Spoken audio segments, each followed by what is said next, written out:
I've never seen no old lady drink Dr. Pepper. Everybody drinks Dr. I've Pepper. seen middle-aged ladies drink Dr. Fucking Dr. Pepper sucks.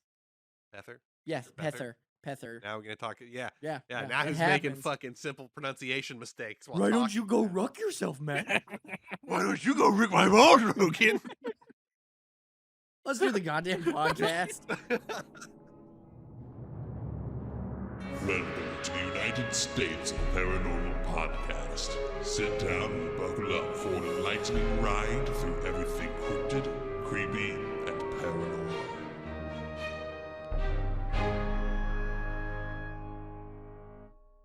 Hey, welcome to the United States of Paranormal Mother- Podcast. Your home for all things cryptid and creepy.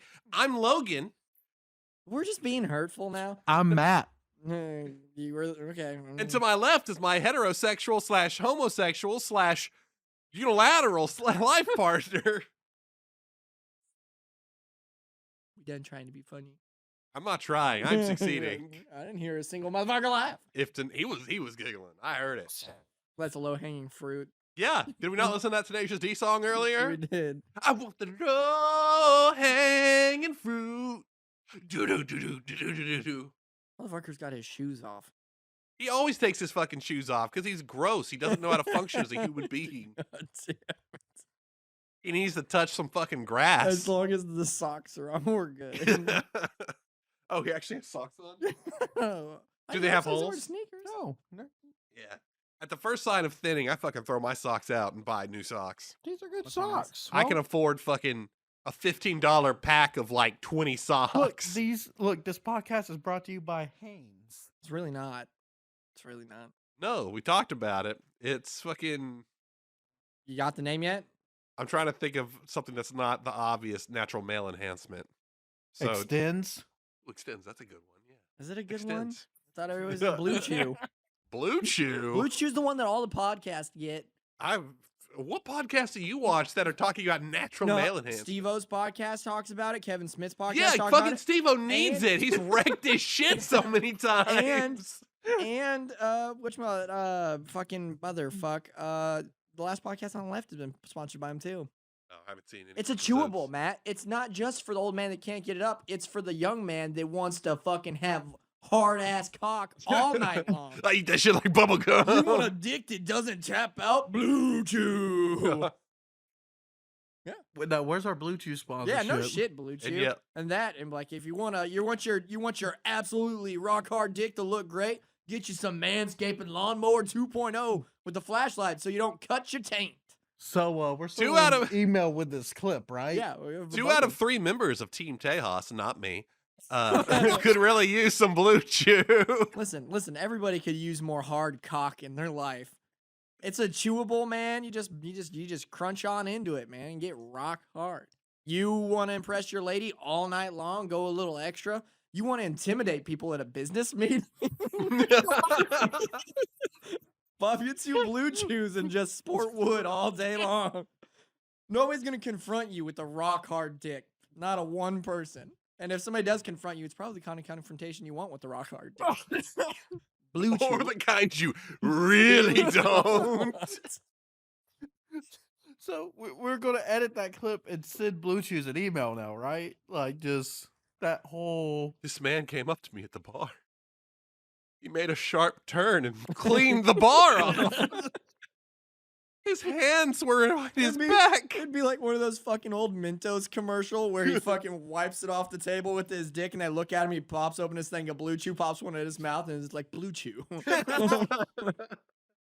For the hardest, longest lasting dick. When rock hard's not hard enough.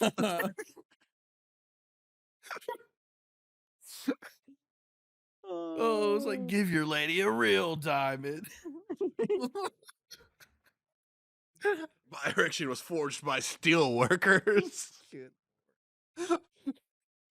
But no, I mean, if we're gonna get sponsors, usable sponsors. Hard dick and manscaping for hard dick. I'll take it. Dude, I'll take some manscaping sponsors. Hell That'd be yeah. great. I mean, they say that you don't, there's no risk of trimming your nuts with it. I mean, that's nice. That's a guarantee that I would love to, endorse. Yeah, that's bullshit.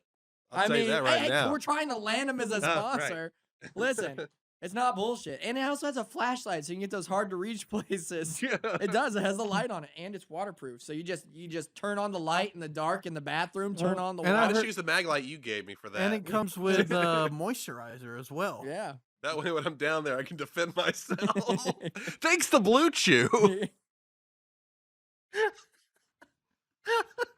Yeah, I mean that's the best thing. That they go hand in hand together because you pop the Blue Chew, you got the hard dick. Now you don't have to move your dick around while you're shaving your balls because that sucker is at attention the whole time, just like mowing around a fucking flagpole. You're good to go.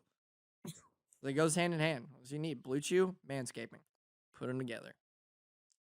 The only other thing that I think that the generic men ones they do is Keeps, and I think everybody here has their hair intact. Keeps is the big one that everyone talks about. Give it time. Why'd you look at Brandon? Like, fuck you. Your hairline is just as receding as mine. My Fuck hairline's you. not receding. My hairline's exactly where it's been for forever. Same with me. I don't see fucking hair. Yeah, Captain Six Head. Your forehead is just as fucking big. I apologize. That was a low blow. That was inappropriate. I would like to make a formal apology to our listeners. I understand that my behavior was completely wrong. I will not be apologizing to Boze. But I would like to apologize to all of you because I understand that doesn't feel good to hear somebody you're listening to attacking somebody else.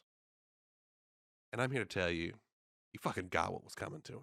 He fucking deserved every piece of it. But I understand that I hurt your feelings.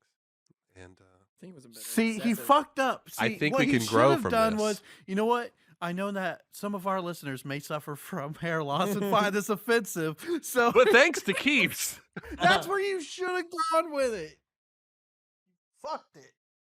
But I need the Make sure listeners if you to want to know. get Keeps from the United States of Paranormal Podcast to use coupon code 6head.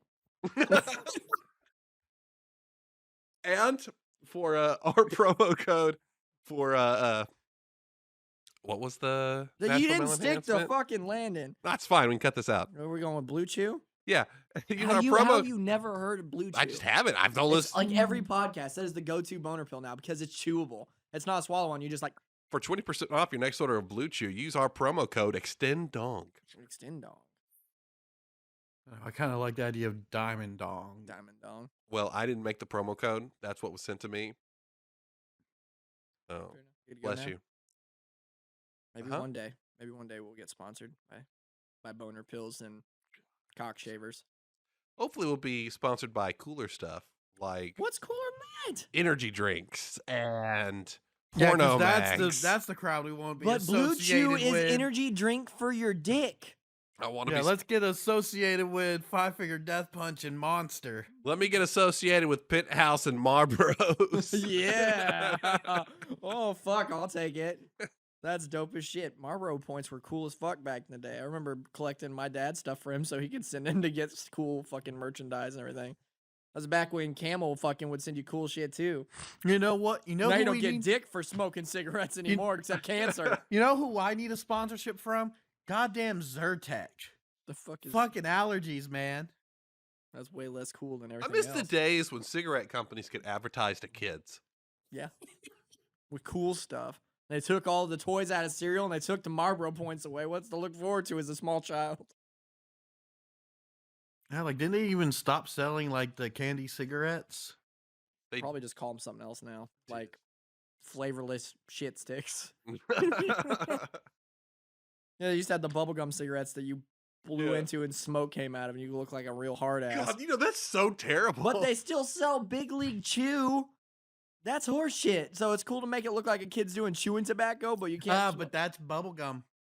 But Big League Chew looks like that's Yeah. why it's called that, because the fucking baseball players used to have the big nasty piles of chew. But that's okay something. because it's bubblegum. I think what's even worse the is cigarettes were bubblegum too. I think what's even worse is the jerky that's in the skull containers. Oh yeah, that shit's weird, man.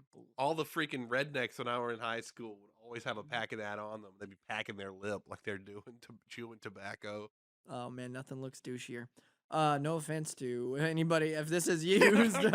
If you dip and you listen to the United States of Paranormal Podcast, I promise you look like the coolest douchebag that dips. So don't worry about it. We good to go? Welcome back to the United States of Paranormal podcast, where we talk about everything cryptid, creepy, and paranormal in the United States of America. I'm Logan, and sitting to the right of me, the guy that is mocking me as I speak, Matt Frisby. I mock out of love. Hello, everyone, and welcome. To the right of him, Boze. Hello. Every goddamn time, dead air than the fucking low-key hello. Well, we just got back from a trip from the Great White North. We went to Dallas to see Golden Jay and the Skywalker and pay for expensive fucking food and Also pick a fight with the call guys. Yeah, that's coming. Like, have you ever seen the movie Anchorman where they have the fucking knockout, all drag out death war in the middle of the street? That's gonna be us with the call guys. Oh, And we're gonna- Skyler's on our side. So he told we're us. so we're making this a pay-per-view event, right? Yep. Going to be on Dish. Yep.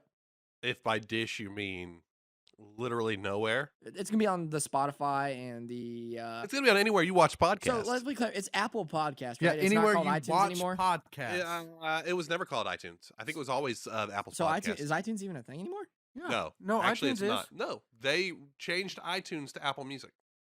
No, if you look on your computer, it's still iTunes. Maybe If Brandon I just pull hasn't it up on my updated- computer, it will be Apple Music. Maybe Brandon just hasn't updated his computer in a long time. No, doesn't I don't have have that. Apple products. Well, I guess No, technically I have the my newest MacBook version that my of parents gave me. iTunes on my PC. But my MacBook, it's definitely going to say iTunes because my MacBook stopped being able to be updated fucking like 6 years ago. Yeah, like I keep my iTunes up to date. Just because it's iTunes on your PC does not mean that it's iTunes literally anywhere else. We're having this argument out loud. For example, if I pull it up on here and show you in my settings, because that shows the app names, that says music and Okay, not iTunes. This is not Look it up. this Do is it, not bitch. a visual aid Do it. podcast. So what happened there was Matt was holding up his phone and showing Brandon, but when he showed Brandon, his screen was black. Oh, no, it was black to you. It looked right for him. Oh, that's right. He's got that weird. I have a Yeah, I privacy just thing. didn't look. That's fine. Brandon's he deny it. If he doesn't see it, it doesn't exist. Yeah. But like I said, we went up. So that's why his penis has been non-existent for several years. Oh, not even 5 minutes in, and we reference one of our co-hosts' dong. In the words of Brandon, I can say that. Well, because you can't see it? No, because I'm fat. Okay. All right. I can see my dong. Thanks to Blue Chew. Yeah. Oh, man. Woo. You know what the bummer about that is? If we do get sponsored by Blue Chew, I mean, they're one of our 5 hosts really doesn't benefit from that at all. She is not like she can Or maybe she can. Who knows the effect on women? Oh, you know what Steve-O actually talked about in that podcast? He's like, I wonder what would happen if I'd feed this to my old lady. Wow. Now, if people don't hear the beforehand Blue Chew talk, they're gonna be really confused. Out of about what we're respect to talking women, about. I will not be speculating on what will happen. Because we don't know. Probably health problems. I Is mean, what I would might. assume. Yeah. So, listeners, if you're a female and you have access to Blue Chew, don't take it unless you want to. No, at all. No. Or if you For have, medical reasons, let us know. do not take it. Consult a doctor and find out what they tell you. Or like I said, if you have, let us know what happened. Email us at the United States of Paranormal at gmail.com. What happened to you after you took male enhancement pills? Also, on that note, talking about emails and everything, I want to know what the mer nerds waiting for the call about the dad fucking the son's girlfriend or something. What was that? What was said? Yeah, no, it was. She was waiting on an email about a dad fucking his girlfriend. Was quote unquote. That's what It was said. something along those lines. I have no idea what that was in reference to, and I listen to every episode of Murder Nerds. I would like to know. So if you're listening, Murder Nerds, send me an email at the United States of Paranormal at gmail.com. I want to find out. It's a mystery. By the time this airs, we'll probably find out. Yeah, but still, I'd like that email. You could email them at mernerds@gmail.com. I could. So could our listeners. And they can also leave a post anonymously on anywhere you listen to podcasts. You cannot leave a post anonymously on anywhere you No, it was the Linktree, Yeah, Linktree, that was it. which I didn't know was a feature on Linktree, honestly. So, we went to Dallas. We recorded with Golden Jay and the Skywalker. Might have started turf war with the call guys. Who knows? We'll see. We outnumber hope so. them. So, I mean, and I'm fairly certain Skylar will give us a hand. I don't care if we outnumber them or not. I fight dirty. I'm ready to go. Let's do it. So, while we were up north, Brandon, what were you doing? Sorry, trauma flashbacks. Yeah, that is Um, enough. I put in my 2 weeks notice. And well, technically, you put in your 2 weeks notice a while ago because you're right at the precipice of the 2 weeks being over On the cusp of freedom. On the cusp of and freedom. unemployment. I got 2 days. To find a new job. Before you get kicked out of your home. Don't worry. Hey, listen.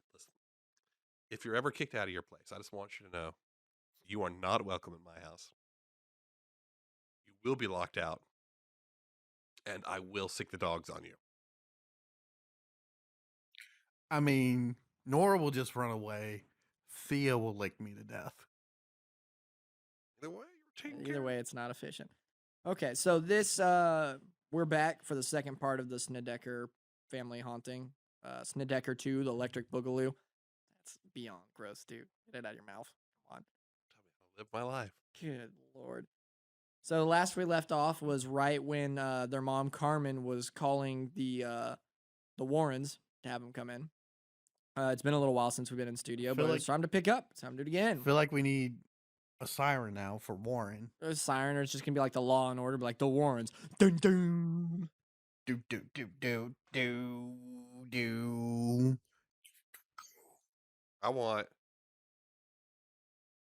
I think we should call it Warren Watch. But that's not a siren or a doo doo. You can do a siren. I wouldn't do the doo-doo. That's infringement issues. Do the Ferris Bueller.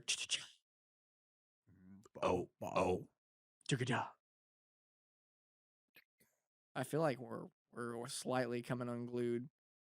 Right here. Slightly? Yeah, I don't know that we can use anything that we've said so far.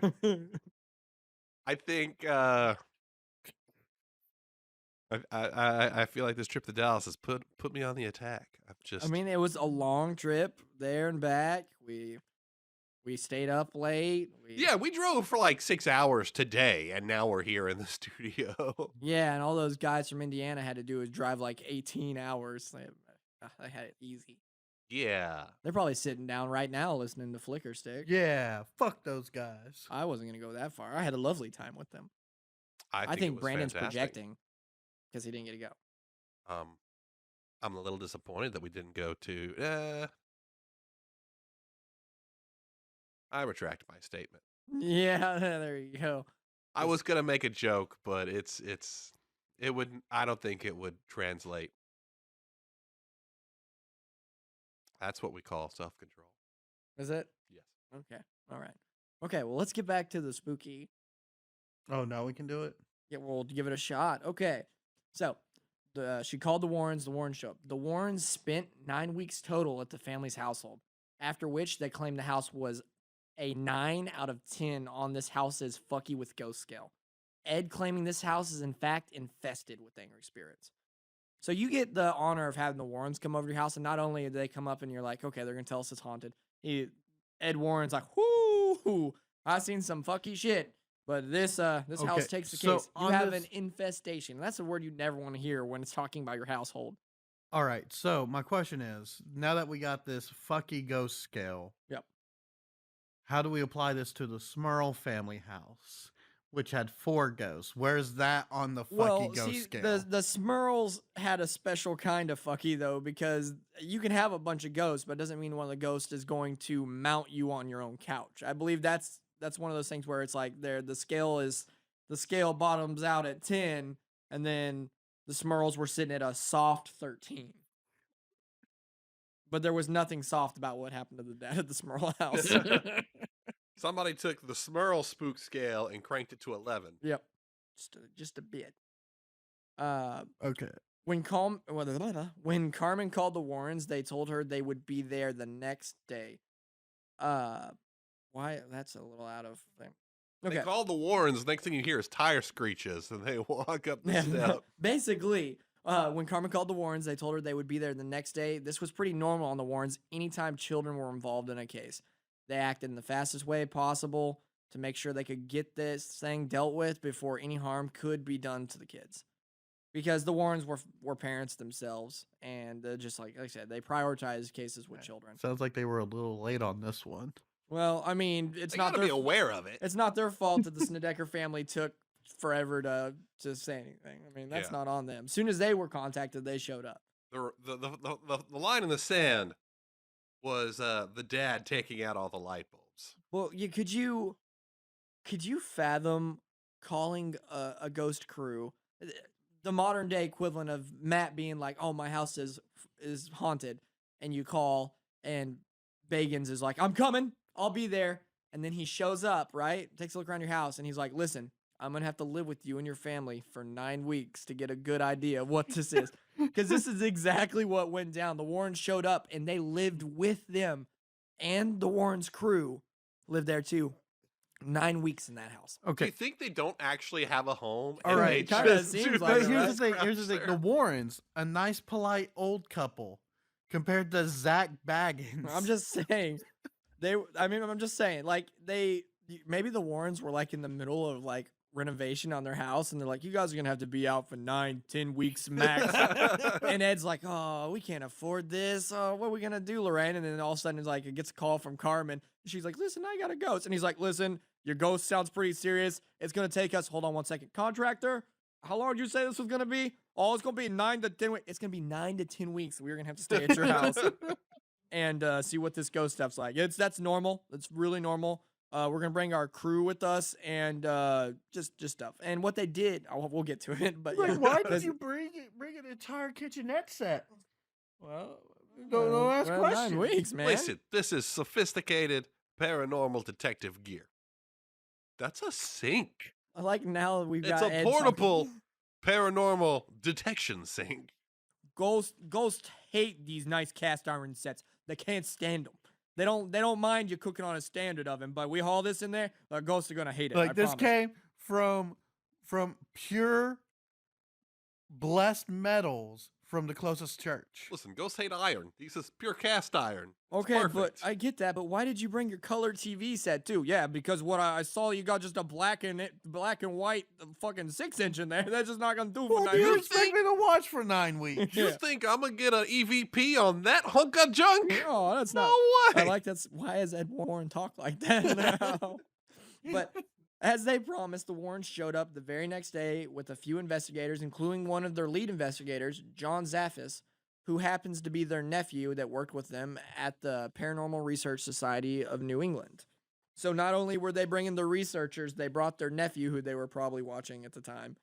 Be like, "Oh, he's one of the researchers too. He'll sleep in there, but that's our bedroom." "Yeah, well, but we got to find out where these ghosts are, so we got to spread out anywhere there's a bed. You guys take the couch. We'll get the master and everything." Be like Frank in that episode of Always Sunny. God, that bastard has such a comfortable bed. Jesus. Why all you do is you're supposed to be helping us to find ghosts, and all you're doing is watching Two's Company. Well, or is it Two's Company? 3 is company. All 2 you- is normal. All you'll do is you watch Three's Company. Listen, ghosts hate Three's Company. It really sets off the paranormal events. What you also watch MASH? Well, just MASH is just a good show. I don't know what to tell you.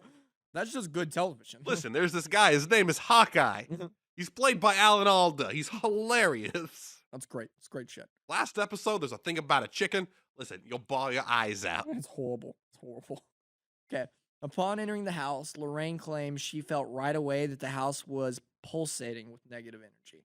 The Warrens had the family, minus Philip, who is locked up in the mental institute, all drag their mattresses into the living room for them to make a communal sleeping arrangement with the Warrens and the investigators, who would spend 9 weeks total living in the Snedeker house. So not only were they living in their house for 9 weeks, they made them, everybody slept together in the living room. I mean, basically at that point, you are playing forts. Everybody's got their mattresses in the middle of the living room. You look concerned, or is No, everything don't okay? worry about what I'm doing. Okay. Worry about the The Snedekers. the schnizzles, Yeah. the Schnedeker Snedekers. Snedeker family. Snedeker. They would all sleep under white light that the Warrens claim would help keep the aggressive spirits away from them or less active in that particular room. The Warrens' whole team spoke of the house almost as it was a living, blah, blah, blah, blah, blah, The Warrens and the whole team spoke of the house almost as if it was alive, saying that once you left the room they slept in, it was like the spirits were waiting for you. It would feel as if something was right in your face at all times. You could feel it, even smell it sometimes. So literally what it made it sound like is they set up a protective bubble where everybody's sleeping, but the moment you stepped out that threshold into the hallway, the ghost was like, "What's up, bitch?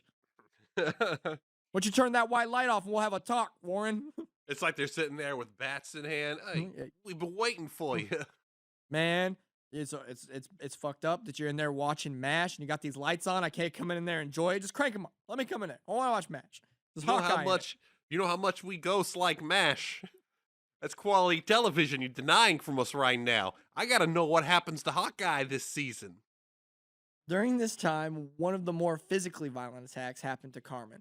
When she was taking a shower, she, Lorraine, and Carmen's niece stated that the plastic shower curtain reached out and clung to Carmen, swallowing up her whole body and started suffocating her until her niece and Lorraine busted in and tore it to pieces. After that, nobody showered without someone coming in with them. They also mentioned it happened to her husband at one point. So basically, she got saran wrapped up by... So after that, everybody's showering in pairs. Or I'm hoping that it's like they're just sitting in there. It's not like... It's like, all right, I gotta go take a shower, and Ed Warren's like, all right, let me get in there with you. Well, you know, that was the start of his vacuum kink. No, we're not going there. We're not giving a kink to a dead guy. It's enough we already gave him a weird Brooklyn accent and assumed he watches MASH. Is it such a terrible thing to assume somebody watches MASH? I've never watched an episode of MASH in my life. Cacaius? What is it? Welcome to the Call Guys podcast, where we talk about how much Logan here needs to watch MASH. No, it's not my speed, man. Oh, it's Not your speed. speed. It's not everything. my speed. I don't want to. I have no urge to watch MASH. You are missing some of the finest television ever put on screen. Listen, the last episode, there's a thing with a chicken. I know about the thing. You'll with the bawl chicken. your eyes out. I know about the thing with the chicken. We're going back to. Oh God, the season 4 finale. We're going back to the case.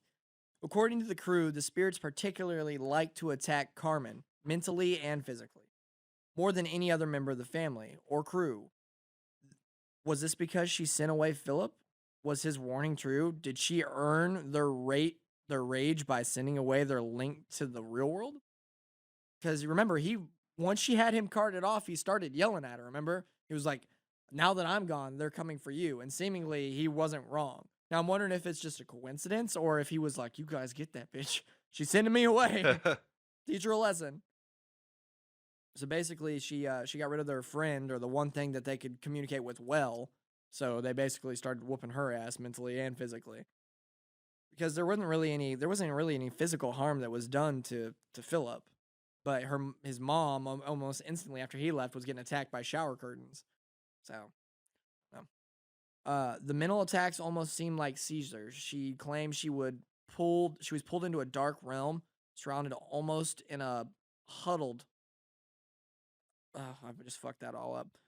The mental attacks almost seemed like seizures. She claimed that she was pulled into a dark realm, surrounded by almost huddled completely around corpses. And the only way she would be able to come out of this state was when the crew would surround her with a Bible and pray. So basically, she said that she got pulled into just a complete dark existence in her head. Just her in the dark, and then she would be huddled around by what looked like living corpses. And that's all she could see until they basically rocked her out of it with prayers and your good old-fashioned Bible thumping, just rearing her out of it. Which I don't even want to imagine what that's like. That sounds fucking horrible. All I can think of is the corpses in the movie, The Haunting of Connecticut. Yeah. The one where the creepy fucker just cut into all of them and then insulated the walls with the dead people.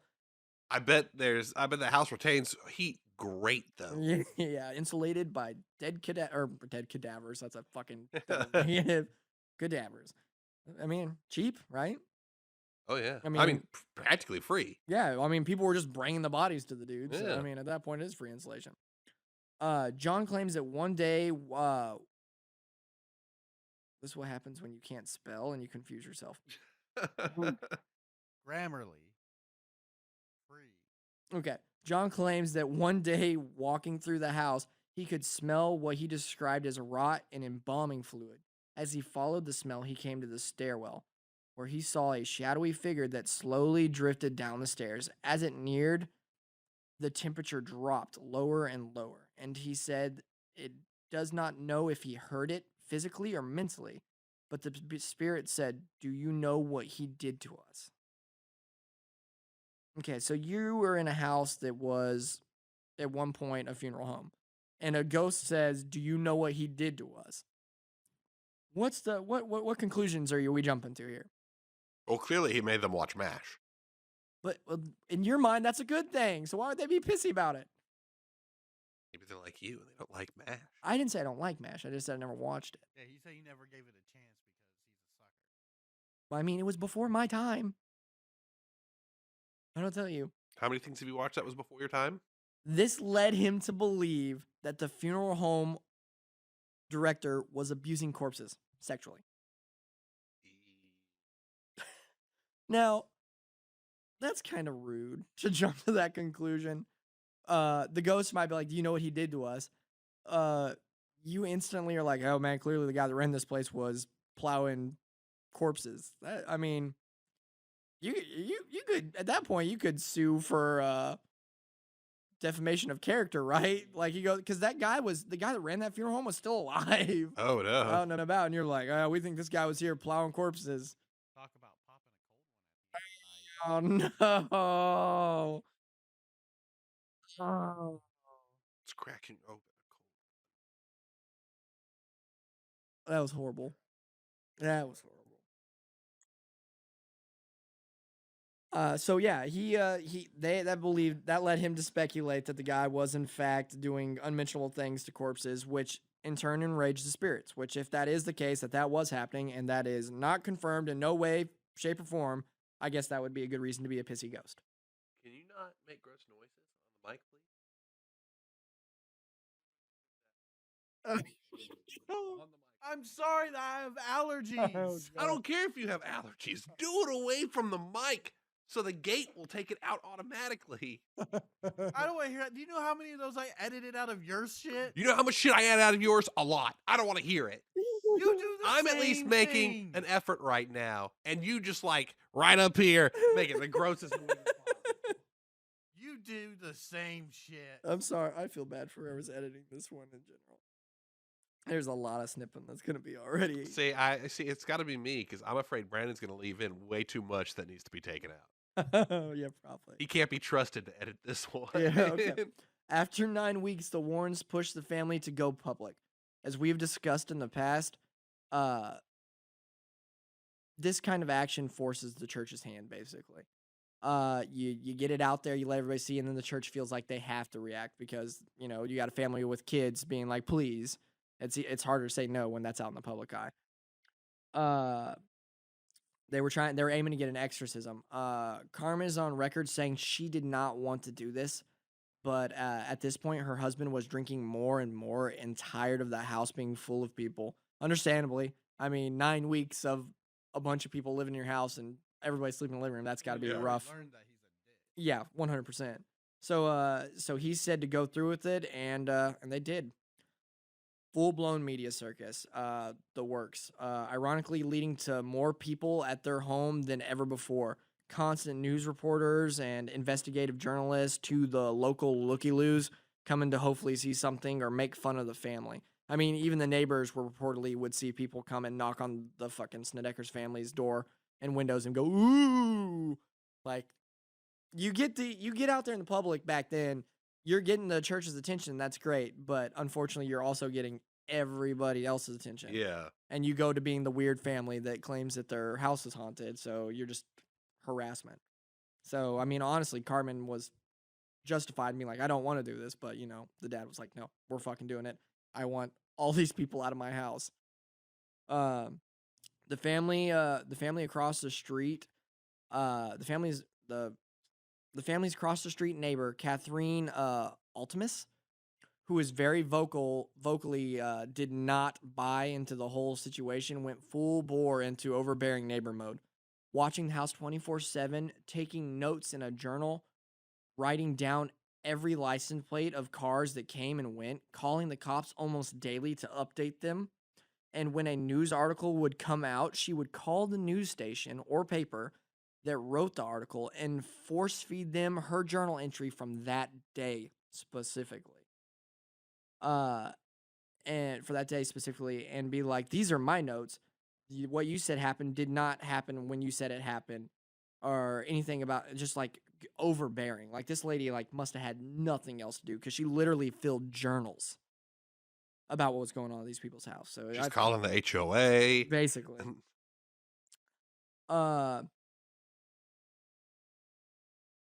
This nosy neighbor led to one of the only times that has ever been documented with Ed Warren losing his shit on a person, because he was always known to be a calm, very nice, God-fearing man, right? One day, this woman confronted Ed about her journal proves the family was lying and hurting the value of the neighborhood. Ed knocked the journal out of her hand that she was holding, knocked it to the ground, and began to chastise the woman in front of multiple news reporters. Just yelling at her, but like, it doesn't, like, your house isn't haunted. What you see from your window is not what's happening to this family. Do you think that this family is choosing this media circus where they're being belittled and made fun of for the benefit of them? Like, they had to do this in order to solve the problem that is a quote-unquote problem for you also, because if their house was normal, she wouldn't be dealing with this stuff either. So basically, he was just like, you think this is so bad for you and the value of your neighborhood, this family's suffering, and have to deal with like people like you making fun of them or telling them they're wrong or that they want this attention. And like, who in their right mind would want that specific attention? People knocking on your windows late at night being like, I want that "Ooh." attention. It can be arranged. I crave it. It can be arranged. We can start running up to your house at night and knocking on the windows. Eventually, 3 priests and 3 deacons came to the house to hold an exorcism after the family signed a waiver saying they would not tell people how the ritual was performed. So apparently the Catholic Church has documents being like, listen, this is what you can and cannot talk about, and you can't give away our trade secrets because we can't have everybody and the brother out there getting rid of the devil. That's our hustle. We've cornered that market. Yeah, that's ours. That's our game. The children were not allowed to be in the house while it was performed because they were too susceptible to the spirits. A few relics were brought into the house, one of which was Madonna, which is basically like a little holy statue of, I'm not super versed in it, I think Mother Mary is what a Madonna is. I don't. Yes, it was a statue of the Madonna. Like the Vogue Madonna. There you go. The exorcism was spoken in English, Hebrew, and Latin. During the exorcism, rumbling was reported, and it was cold and uncomfortable. Ed was described as very ill during, almost in a state much like a heart attack. But soon as they finished, a fog lifted and the house felt clean. And Ed was fine. They collected all the relics they found, they collected all the relics, and then they found that the Madonna, both of its hands had been broken off, and the statue looked like it was in a different color. For some reason, they allowed Carmen to keep that specific one, which that doesn't make a whole lot of sense to me, because if, like, it's the holy relics that they brought for it, if one took that much damage and its color was altered, I would figured it was tainted or something, you know? I don't know. They might have a different, they might have a different opinion on that. Yeah, but well, they let her keep it, and she did keep it for years before she donated it to John Gaffis Museum, where it is to this day, which is Ed and Lorraine's nephew that was with him. He has his own little museum. He has, John actually has quite a bit of artifacts from that house in his museum. Like, I don't know it was literally like, it seemed like the stuff he has are like there's like a few doorknobs and stuff. So like, it feels like that motherfucker, as he was leaving, he was just taking shit apart with the screwdriver. He's like, oh, take that. You imagine the dads walking around, be like, where's all the damn doorknobs? I don't know, Dad. Where's the light bulbs? 6 days after the 6 days. Okay, so 6 days after the exorcism, what do you think the family did? They said the house is clear and all good. I would say they did not leave or do. I don't. They moved. Oh, they did move. They did the smart thing? No, that's not the smart thing. They finally cleared your house, and they themselves were like, it felt like a fog was lifted. It was normal. That's when they decided to move. Explain that to me. it finally feels normal. This big house that you were all jonesing to have, you stayed through all the shittiness, but 6 days after you've proved that every day it's been clean and super duper, and then you're like, you packed your bags and you left. I mean, all of 6 days. That's not a lot. Things could have started picking back up. Also, I mean, it could have been that they were finally like, yeah, it's better, but I mean, we still got to get out of here. The spirits can lead to depression, which can make people apathetic and make them like not have the energy to feel like too much. It agitates me a little bit just seeing that they left as soon as it was clean. But I also understand the fact of like they basically burnt that bridge in that neighborhood because at that point you're that family, Yeah. which I get it on that. I mean, even if my house was cleaned, I don't think I'd want to stay there. Yeah. Yeah, I'd- right. You have bad memories of the place at that point. Yeah. It's just weird that after with all the breaking points to where you think they would have snapped and left, they finally did it when everything was chill. It was a little off. Carmen claims after this, she was so angry that she separated herself from the Warrens and anyone connected to the case. When her family moved to Tennessee, she didn't communicate with any of them anymore. She was just done. So they went from Connecticut to Tennessee. Philip cleared the cancer and he lived his own life. He got married, he had children, but unfortunately at the age of 38, Philip's cancer returned, and that time he lost the fight and he died January 9th of 2012. That's a bummer. That's where this is where we're going to talk about some stuff on that note. Okay. So they got divorced. Not super long. I mean, they were together for a while after that, the mom and the dad, but they did end up getting divorced. What I want to talk to you about is Philip. Okay, so we talked about in the first one that Philip clearly got affected, got darker, more standoffish. Yeah. Kids didn't want to be alone with him and everything. Now, here is something. This is a factual thing that happened, and I consumed basically as much media about this case that I possibly could. I watched documentaries. I watched cases with the mom and the different cousins and siblings that would come and talk. I watched when they went on shows, for lack of better, shows kind of like Jerry Springer, like they went and talked and stuff. Not Jerry Springer, but shows kind of like it. Huh. I listened to the book. And every time that this case was presented, it was presented differently. There are a select few, and they're mostly later on ones, basically after Philip had passed away, where they discussed what really led to Philip being taken away. Philip, one night, they heard the screams of his older cousin, the female one that was older than him. Uh-huh. Philip was trying to rape her. So at that point, and later on, much later on, that cousin talked about like this isn't the first time that he tried to grope her in some shape or form.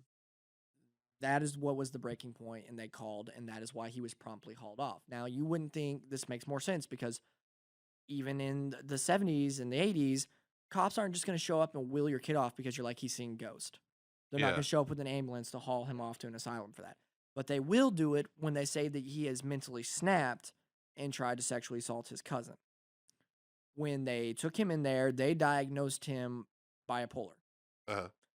But the doctors also claimed that once he got away from the house, he seemed completely normal. So take that as you will, but I just wanted it to be known that the real reason he was taken away is because he tried to sexually assault his cousin. So that needed to be said. Uh-huh. Other things that need to be talked about. This is why a lot of people throw shade at this case, is because there's a lot of inconsistencies and stuff that's buried. Now, things could be things like the attempted sexual assault was something that was seemingly buried by the family.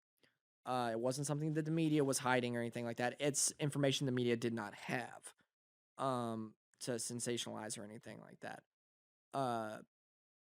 There's a few cases back then where they were talking about it, and when the children would start to talk about why Philip was hauled away, you could see that they would catch a look from a parent or cousin, older cousin, and then the kids would stop.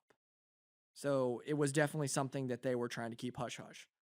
I keep saying Now, things that was buried, which seemingly made more sense to be buried by like the author of the book and media, and especially because the movie was made, The Haunting in Connecticut and everything too, later down the road.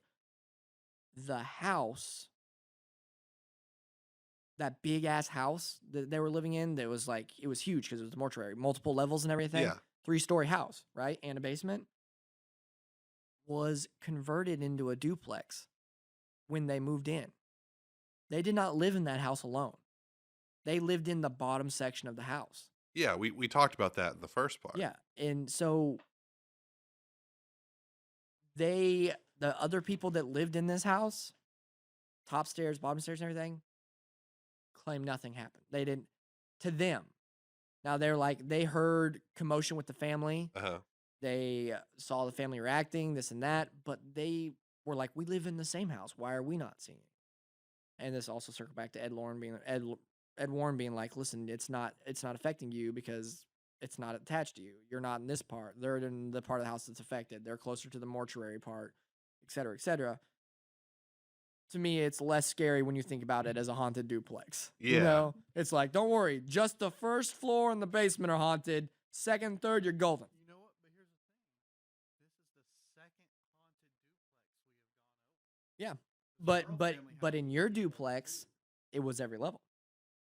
Fuck you, shit was happening everywhere. What's happening? This one, it seemed to only be happening to the family, which it might have been just attached to them because they did have a son that was on the precipice of death, Uh-huh. or it could have been nothing was happening. The father, like I said, in the movie, they portrayed that he was in AA, he was sober, and he relapsed. In real life, the father was not in AA and did develop a drinking problem as things go on. Another thing that they really did not discuss in any of the stuff except for the book, and they did not discuss in the movie, that he is not Philip's biological father. He also didn't really raise Philip for the most of his life. He was a stepfather. They did reportedly have a good relationship up until the diagnosis, and then they drifted apart. And then they really, his relationship with anybody really didn't bounce back after the whole incident because of the light bulb stuff, the excessive drinking. There was a documented basic attack of a neighbor boy that the older cousin liked. He came over and he said, he asked if he could see a ghost. So the dad was drunk, grabbed the kid, literally picked him up, drug him to the basement, and put him on the coffin lift. Jeez, that's... And the teenage boy ran crying from the house in front of news stations. So basically assaulted the kid. Yeah. So this is what the kind of level, if he's doing that shit to a neighbor kid, I can't imagine what it was like living with him. The Warrens never really talked about the family's dynamic because they said it wasn't their place. Uh-huh. I imagine they saw some shit too, being in there with them. And like I said, the dad just got progressively... Oh, yeah, the dad progressively got more and more irritated, and he just, like, they were like, he just didn't really super cooperate or anything like that. So it was kind of I can only imagine what it was like.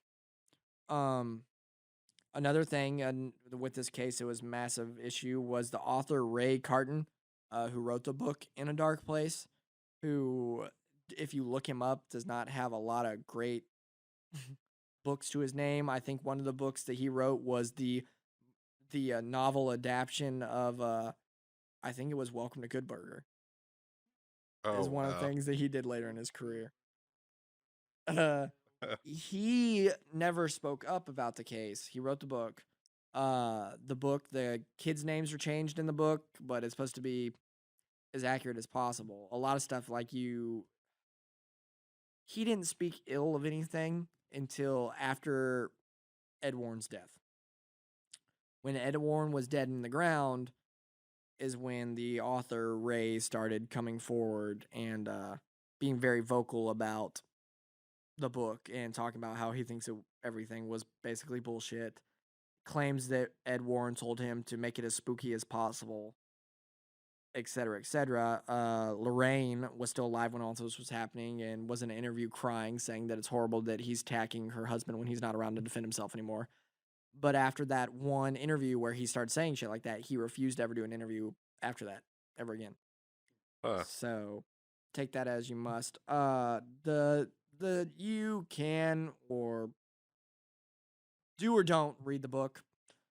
It's not a book that I would recommend. It's nothing fantastic. I don't know how to describe it. It was work to get through personally. I like this kind of stuff, but I just couldn't get into the book. I'm just not great with audiobooks. When one person is doing multiple voices, sometimes it takes a really talented person to do it, I think. What about to say, like, books like that probably don't get the best voice talent. Yeah, like I said, it takes the right person doing it to make it interesting. And like the guy that was doing it, I couldn't get behind it. But I did. So it was a thing. It's like I said, it's called In a Dark Place by Ray Carden. Like I said, after everything was done, they left and they never came back. People lived there afterwards, said there was nothing, but they also claimed that they cleansed it. Philip never had any more incidents up until his death. He didn't say he saw ghosts. He didn't attack anybody else. I don't know what his relationship was like with his family after all that, because he didn't do interviews or anything. After he got out of the mental institute, he didn't talk about it. There are siblings that don't come out and talk about it. There was a lot more people in that house than most of the media portrayed. The movie portrays that they're living with, it's Philip and his little brother, and his two cousins, the older girl and the younger girl. That wasn't the case. Philip had two brothers, a sister, and both those cousins living there. In most media, it's like I said, it's not portrayed like that. Hell, in the book, they don't even mention one of the brothers. So that might be, I think that's the middle brother's choice. I don't think he wants to be attached to the circus anymore whatsoever. And they really don't get into whose kids are whose either. Like, I don't know if any of the kids were biologically both those parents. I don't know if some kids came with him. They don't talk about it. They don't really get into his side. I think that's just because they don't want to be included in it anymore. They didn't want to be included in it while it was going down. So it was a doozy of a case. I liked learning about it. This used to be one of my favorite movies, and I'm gonna talk to Matt about it briefly. Brandon hasn't seen the movie. Yeah. As far as I know. I used to think this was one of my favorite ghost movies until I went back and rewatched it. Rose-colored glasses, I guess. Like, I saw it when it came out, and I thought it was great. And now you go back, and it's just like the actor that's playing the mom just seems to really be phoning it in.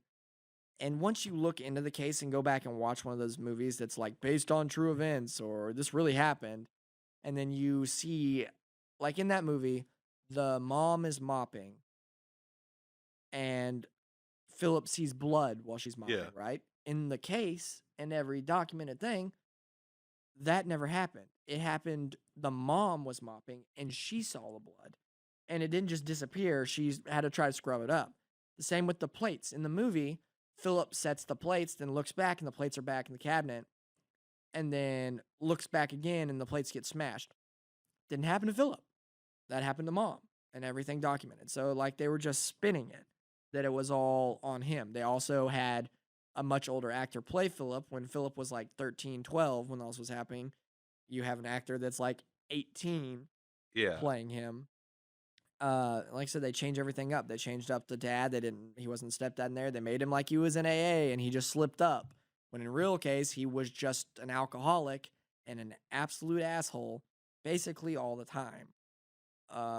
Another thing that is rough about this, that is heavily disputed, the family claimed they had no idea what that place was until they already signed a lease and they were in. Okay? The landlord, and the owner of the property, since the beginning, said that was absolute bullshit. He said they knew what it was. It still had a sign out front. He talked to the mom about having kids live down in the basement because he's like, you can convert it. That's why she wanted it. She claims that wasn't the case. Now, I don't know if what's true, but I could see them saying that to save face because like we said, while we were in the first episode of this, is how shitty is it to put the kid with what seemed like terminal cancer in the coffin room? Yeah. Like, that's shitty. So maybe she was like, listen, like maybe we'll say that we didn't know because we don't want people to think we're horrible people for putting the terminally ill kid down in the or renting the funeral home to house our kid that's going to get chemo every other day. Yeah, and I've totally seen parents that would do that. They would rent a funeral home and put their kid in the casket room because of the convenience. Yeah. And like I said, the landlord is what hasn't always been on record saying they knew what it was. They knew that's why they were getting a deal. And that's why they got that specific part, because the downstairs segment of the duplex had the most room because it had the downstairs coffin display rooms and the embalming room and everything. That was the excess rooms. They had such a big ass family. Yet again, 2 nieces, a daughter, and 3 sons. And mom and dad. They need all the room they could get, and that was the cheapest thing. And they're like, they knew this. That's why they snapped it up. They were just saying that they were tricked into it because it helped their story. That's what he says. Like I said, this is a classic case of he said, she said. We will never really know unless if it would have said something on the lease, I'm sure we would have seen it when he was out there being like, they're lying and everything. And he was like, everybody in this town knew what this place was. Like he said, he claims there was a sign out front. She says there was no sign out front. It was already removed. Of course, by the time all this was happening, there was no sign. The landlord did say that he told them not to move the crucifixes, which was weird. And that he also asked specifically if her son was seeing anything, which was also weird. He never really fully explained why he specifically asked him that. That to me made it seem like he knew something was fucky. Now, at the same time, I'm also wondering if maybe that's just like a thing with mortuaries, where maybe they keep crosses up like that for like a superstitious. Well, I could see that because it was not just a mortuary; it's a funeral home. Yeah. So and maybe that's the thing where it's like he's superstitious. He may not necessarily believe there's spirits there, but because it's a tradition in. well, funeral also home remember though, the mortuaries. landlord was not the mortuary original owner, or the person that Yeah. operated it. He was the guy that bought the property. He wanted to turn it to a business building, but city ordinance would not let it happen. The fact that he asked if her kid was seeing anything, and he admits that he did ask that, and he's never given really reason why, that's Yeah. a little suspect to me. Yeah. Like, what did he see or what did he hear to where he was asking that specifically? Nobody ever found the crucifixes. Some people speculate that Philip started taking them when he started to come unhinged. Uh-huh. Nobody ever found them. Didn't find one of them. Never came back. That's something the landlord was very upset about too, because he was like, I specifically told them not to take those down. They took them down. They never returned them. Like I said, we don't know, and we will probably never know. And and the sad thing is we're never gonna be able to hear Philip's side of the story because he never wanted to talk about it, and now he's gone. Uh-huh. So that is the Snedeker case.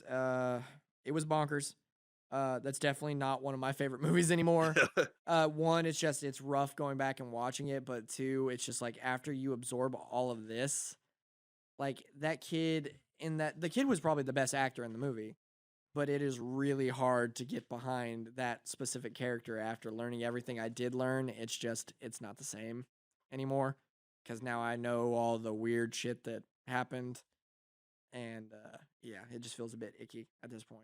Well, that's one thing that's been really interesting since we started this podcast is it's changed outlooks on a lot of things that we had initial like basic understanding as either as a viewer or someone who had heard the stories, and then having that once you start looking into the information, that perspective change, and it's I expect many things to end up ruined for us going forward. Oh yeah, well, I mean, it's like the Winchester house. Like most people saw that episode and they're like, "Oh, it's the Winchester house. I can't wait to hear all the spooky." And then they hear the skepticist side, which is it has to be said. It has to be. We have to give everything we got. I Yeah. mean, we can't lean one hard way because we're not here to be like this happened for sure. We're not Bagans in it. We're not showing up to the Winchester and be like, "This is haunted. It's a fact." Yeah. Well, we are going through everything we have. We are researching, and if there's something that I find that says that like this is proof that this didn't happen, or might be proof of something happened. It's going in my paper too, because I want to give the viewers everything they can have to make their own Yeah, assessment. the television shows, they do everything they can to make as entertaining a thing as possible. We don't have studios demanding that of us. So if we got to shoot our own stories in the foot, like, we get to focus on the truth. We get to actually talk about the full real story and the perspectives on the story, instead of putting things in a 30-minute episode that we can only include things that Yeah. make it sound haunted or And real. we don't necessarily need or want you guys to believe, like, to side with us. If the way we look at it, like, okay, let's say with this, like, right here, right now, Matt, what way do you lean with this case? Man, It's It- a hard question, I know, because Yeah. there's a lot on both ends. like, the problem is everything that's kind of going to disprove the case is all hearsay. Yeah. And not, there's nothing tangible. So that, there's no historical document, there's no communications, like with the Winchester house, where everything that kind of dispelled the mysticism around it was based on letters that she shared with, or letters that her Lawyer. lawyer and that I think her nephews had donated to museums and stuff. Yeah. So you had actual firsthand information that told the real story. With this case, like I said, it's what the lady across the street, what the landlord, and The whole case is hearsay, because even the proof that the Warrens had, this is a big problem that people have with the Warrens. The Warrens lost, and this is documented. The flood is documented. They lost a ton of records when their basement flooded, and that's a natural flood that happened. And, Yeah. and back then, all the records would have been paper or physical pictures or like recordings that would all completely be foobarred back then by water. oh yeah, And a lot of this too can also be explained by just general hysteria from the stress of Philip caught cancer. They had Well, diagnosed bipolar. yeah, he too. was diagnosed bipolar, probably brought on from the stress of the cancer. dealing with severe psychological abuse Yeah, Oh, yeah. psychological abuse, and probably physical. and then also, he's having to deal with the stress that he was the reason why they had to move to that place in the first. And that's why people think the dad started treating him the way he did. It's just like so. Then all the family is just putting all this on him because let's face it, he uprooted their entire lives because of something he couldn't control, and just when you have that much stress in a single environment, mix alcohol and all, and now you're in kind of this spooky place. Oh well, I think I am a huge believer of energy manipulation and placement, and that was a place where dead people were. Now, people didn't die there, but a lot of people think spirits and energy stays with a body for a while. Yeah. And you got to think, you take a place like that and then you just put all the negative, twisted ass emotions in there, and it just amplifies it to where it becomes palpable. Like they said, like rooms felt different when you walked out of the room with the white light, which white light has been proven to positively affect people. So it would make sense that room felt clean, and then you walk out of there and then it feels muggy, it feels swampy, uncomfortable, and it like that energy could be causing manifestation of spirits and negative things. And how much of that could also be placebo?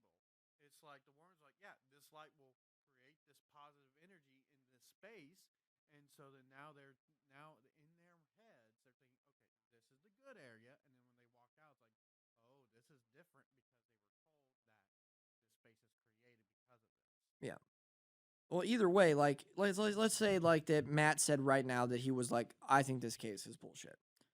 That does not mean that we want our viewers to say it too. We want you guys to come to your own conclusion and then tell us what you think. If you think that like the way we labeled something or the way we lean to something is wrong, let us know. Oh yeah, please. If you have information that you feel we've missed, email us at the United States of Paranormal Podcast. Just United States of Paranormal. Oh, I'm sorry. United States of Paranormal At at gmail.com. and tell us, and we will hopefully be able to discuss it in a future Chiller Filler or at the start of a future episode, because ultimately none of us are subject matter experts. We're just three assholes who decided to start sharing sharing spooky stories, and we can miss things. Yeah, and also we never, I mean, really definitively so far, we haven't really landed anywhere where we're like set in stone on like if it happened or didn't happen. Oh yeah. Like with the Winchester, where like it seems like most of it was hyped up and everything, but there's also some cases of things that happened there that we really can't explain. Yeah. The same with like the Tech. I don't know for certain that the Tech is out there. I mean, I think so, but I don't have definitive proof, and most of the stuff we will never have definitive proof. Yeah. It is part of the paranormal community and the cryptid community is speculation and beliefs. It's just like religion. You know, there's people out there like that they don't meet God, but they're like, God's there. Here's my proof. Doesn't mean that you have to believe that their God's there and believe their proof. You come to your own conclusion. Yep. And if you have a problem with our conclusion or something we say, Fight us about it. Yeah. Say something to us. Tell us. Square up. We want to hear. Outside. We would love to hear your take. We would love, also on that case, we would love to hear if there's something that you want us to research or something like that. Let us know. We'd love to do it. Start a podcast. There It you can, go. it Not can- in the competing field, though, because then we can no longer be friends. No, I think their whole podcast should be just arguing about what we've talked about on our episodes. There you go. On that note of arguing, I think we're going to call it wraps here, but let's talk about the other Golden Image Entertainment podcast. Speaking of fighting people and calling people out, go listen to The Call Guys. They're on Spotify. They are a pop culture podcast where a lot of times they do top 5 list or top 3 list, but they just talked about Moon Knight. They talked about Star Wars. They talked about music, just all around a little bit of everything. We are trying to build a turf war with them. Yes, we have a bloody rival, not in a viewership aspect, but more in the I want to see their cold bodies spread out across the ground by my hand. They're lovely human beings, by the way. Great They do people, nothing salt but of the say earth. good stuff. But we are going to start turf war with them. So go to your Twitters, hashtag blood in the streets, call guys. And you could just talk about all of their bad takes. We will be approaching each other in formation and snapping. I will say that the is a latest requirement. episode, animation to live adaptation, was a great episode, and I agreed with them with basically all their stuff. I love the live action adaptation of Scooby Doo. I thought it was a great movie. Probably one of the best casting that's ever done. Ever. No, fuck, that movie was fucking awful. It's also No, not live action. I really think one of the best live action castings ever done was Matthew Lillard as Shaggy. And that dude has voiced Shaggy in every project since, except for that god-awful Scoob movie. And that movie tanked. So I'm just saying, it tracks. But no, I think that was one of the best castings ever done, because Matthew Lillard fucking nailed Shaggy. Looked like him, sounded like him. There's a reason he's voicing him to this day. And we also have the Golden Image podcast, where it's got a bi-weekly shift. Like I said, 1 week it's going to be the guys, the Skywalker, Golden Jay, and Chico Noise, father-son team reviewing local places in Indiana, restaurants, conventions, music stores, you name it, they'll go do it. And tell you Backroom if you should do it. cockfighting rings. Yeah, that too. They review it and let you know if it's worth you checking out and everything. Because what they want to do is they want to get people out and exploring and living their best lives and trying to keep you away from those bad places. And then on the oscillating week, they have the original Golden Image radio shows, which are amazing to listen to. It was a project that Golden Jay had back in the day where he had local bands come in, discuss their music.